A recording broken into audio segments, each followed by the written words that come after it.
Welcome back to Rice.AI Code Room. Today we are tackling LeetCode 3653, XOR after range multiplication queries. Let's start with the problem statement. We are given an array nums and a list of queries. Each query provides a start index L, an end index R, a step K, and a multiplier V.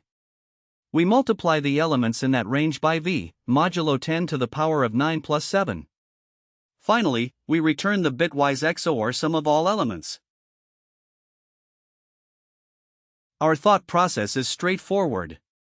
We can simulate the process for each query, updating the elements directly as instructed. After processing all queries, we compute the XOR sum. Let's look at the implementation. First, we define our modulo.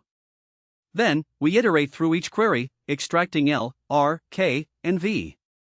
We use a for loop to jump by K, multiplying the element by V and taking the modulo. Once the queries are processed, we initialize our answer to 0. We loop through the modified array, XORing each element into our answer, and finally return it.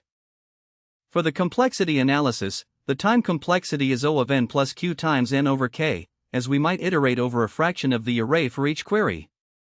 The space complexity is O of 1 since we modify the array in place. Thank you for watching.